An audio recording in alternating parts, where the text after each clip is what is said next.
So the other thing I think that is a bit more into that emotional and psychological growth is handling of failure.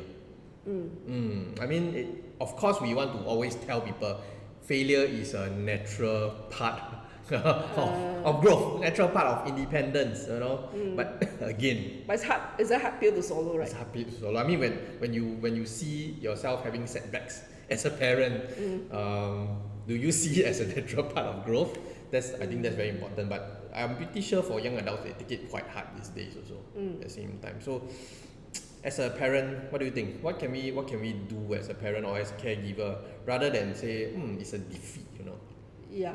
So if we use the so-called SWOT, right? The weakness we Yeah. call it. I wouldn't say that sometimes it's a failure.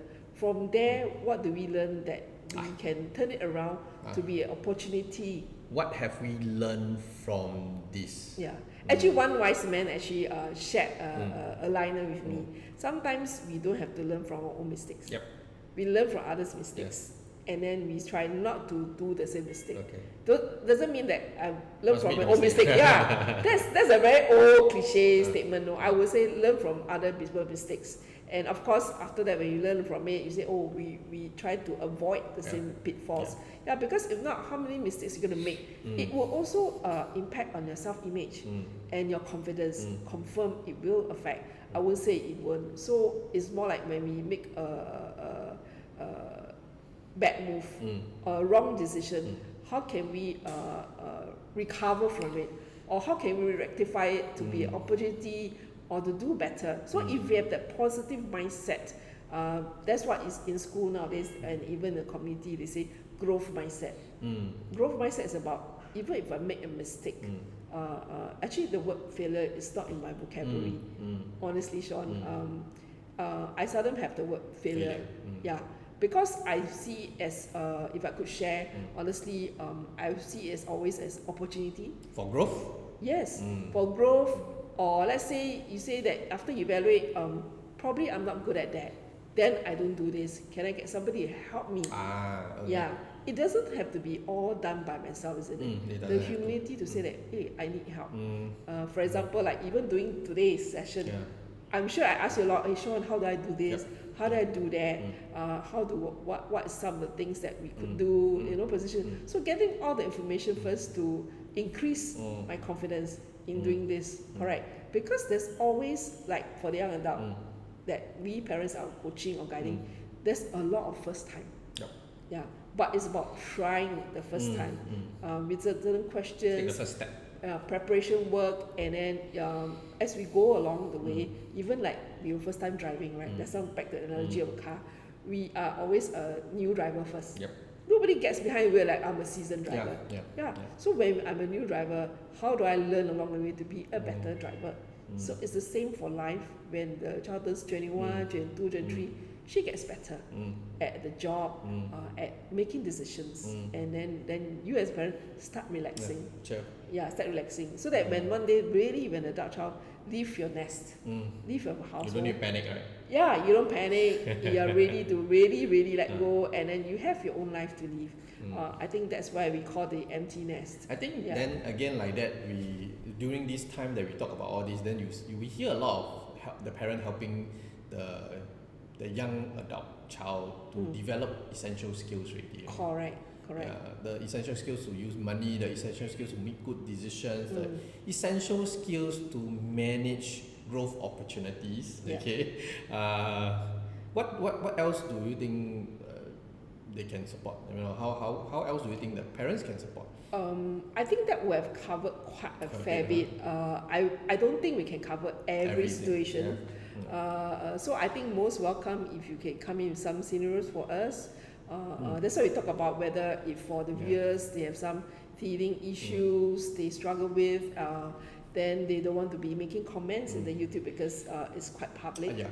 If they have some private questions, or we have a counseling service, isn't it? Definitely. And we also have parenting programs. So these are some resources that in a conversation that we have today, we cannot cover everything. Definitely. Just like when I did counseling work, every case is always different because we're dealing with a human life, and every human being out there is different. It's very different, very unique. Yeah, so the same thing. Let's say for families, you have 2 or 3 children. I think importantly, the other topic before we end is every child is different. Yep. Even though if they are from the same tree. So you will have to be very creative in terms of managing each child based on the personality, the confidence level, how do they view themselves. It's very different from everyone. Cannot be first one I do this, second one sure. So we have to be adaptable and flexible about it. It takes a toll sometimes. Then as a parent, I would also say self-care. It's definitely not easy, but it's definitely I would say for me who has an adult child right now, it's been an interesting journey. Okay. Yeah, and I'm finally reaping the rewards of able to relax. Honestly, of course the journey along the way was fun. I'm sure a lot of parents will agree that when you saw your child taking the first step, wearing school uniform for the first time. It was exciting, isn't it? So now it's also the exciting part about when the child turns 21. What's the exciting milestone right here, right now, you could look forward to? I think that's where the positive mindset of what's the exciting thing coming up? It's not scary. And I would also say that having the faith and confidence I shared about, we are so afraid that our child get bad influence. Yep. How about having faith and believe that we did teach the child all the good things, and he or she is a good influence out there in the world. Because it sounds like there will definitely be some barriers along the way. Correct. Yeah. And I think you mentioned about what we call fear of the unknown. Yes. Don't know whether the young adult will probably feel very anxious. I'm stepping into the real world now. Yes. And this real world is constantly evolving. How can they overcome this fear? So the parent can cushion that a bit, without overly protective, correct? Yes. Can cushion a bit and know that anything else, if you get bullied in the workplace or anything, you can always come back home and be it you cry about it, talk about it, and then you're ready for the next day of work. I think being overprotective also has its not so nice things lah. Probably you might hinder. You overprotect until it hinders the child. Then my question is, why would a parent overprotect? Very good question. I mean, it really depends on the family, right? Correct. Okay. Yeah. So overprotect. But then again, the basis of this overprotection is all good things. It's protecting over love, protecting over concerns. That what will happen to them. Or don't want the child to get injured too much, get hurt too much. But it's a growth process. But how do you think the adults, not the adults, the parents can recognize that they're holding their young adult too tightly? What do you think? Is there any way to recognize this, or we just have to experiment with it? Very easy. The adult child will actually tell you. Okay, so they will tell you, I feel suffocated. Yeah, why are you questioning me? So that's the first sign, parents. That's the first sign. The person will tell you back, right? Just like you have a friend, if you talking too much or you doing too much for somebody, so they will reflect back and bounce off and tell you. Then how do you absorb, or how do you take in the feedback from the adult child? How do you digest all this information that, hey, you don't kind of question me where I go, I like this job, I want to do this job, why are you questioning me? So that would be the sort of in the current landscape. They say red flags. Reflex. What are the telltale signs that step back? Take a step back. That is step back. What if I cannot take a step back? That one. I think have a conversation. I always believe in having a healthy conversation to even mention about what are your worries and concerns. Then you can hear the child tell back about you need not be worried because this is the basis of what I make my decision. Correct. So just a lot of communication, basically. Definitely. It's a tiring process at times. Able to listen well, able to speak and to be heard. Is not easy thing. That's why I will always say recommend at every junction of a parenting journey we have a lot of self-care. Having some couple time also, to have the boundary at a certain time that you stop your so-called parenting job Okay. on a daily basis. Okay. That's some of the tips I do for myself. Okay. At a certain time, like 10 p.m., 9 p.m., Ah. I actually stop Okay. that. Because if not, you keep rolling, There's a right? boundary there. Just like we finish work, we finish at 6. There's some OT, we do a bit. Mm. So parenting job also, there's Same thing. that's what I do. I don't know whether the viewers will agree with me. They will try to. I think they will try. They hear it and they will try it. But it works, you know, Yeah. like if the child still comes to the room Yeah. at 10 p.m., the older kids Yeah, don't talk then about they- toddlers. Toddlers who need help, you still need to render the help. More like at 9 p.m. or 10 p.m., you're parenting so-called duty. Unless it's emergency, life or death. Yeah. Otherwise, it stops. Okay. Then you Okay. can go on to do whatever you want to do. You Yeah. want to do your gaming, you want to do Yeah. your reading. Yeah. I think that's your me time on a daily basis. I think so. Don't Yeah. wait for like the weekend. I think that's what we go into what we call the caring for your own mental health, or caring for your own mental well-being. Yeah, because then we have the capacity to be there, like what you said, just now, being there, to be there for the child, isn't it? And that's also modeling for your child to see like what's healthy boundary to draw. Yes, correct. Because now, I mean, I think all of us know mental health is all the rage. You know, a lot of people talk Yes, about it. correct. A lot of people touch on it. So if you think about this, so doing this or showing the boundaries or modeling for your child to see, this is like putting some system in place for your young adult child. Am I right to say that? So that they can follow and probably they use it for their own But life. honestly, sometimes even the role model, they cannot see it. You know? Yeah, sometimes cannot see lah. Yeah. They And can't what do you see say to it. that? What if they cannot see but you want them to see it? Then how? Tell them to see. Tell them to see. So actually, it's just saying, remember I did this. Okay. Yeah, because sometimes you think I had the perception, so role modeling, sometimes you think the person see it, but they can't see it because they are so involved in whatever thoughts they have. They cannot say, remember that day, this is what I did. Actually, I did it intentionally for you to see, but I think you missed it. Okay. So these are some of the tips that we have, which you cannot Google for some of the answers Yeah, about definitely. how to have that difficult or educational kind of tips conversation can have in a respectful way. We could have that. Yeah. It's like I'm still present here for you, but within certain boundaries. But then again, in a lot of buts. Yeah, I know. I But was then gonna say again, that. you know, but then again, if there's any urgent things that you need to address or you still need some help, I am still there for you. Correct.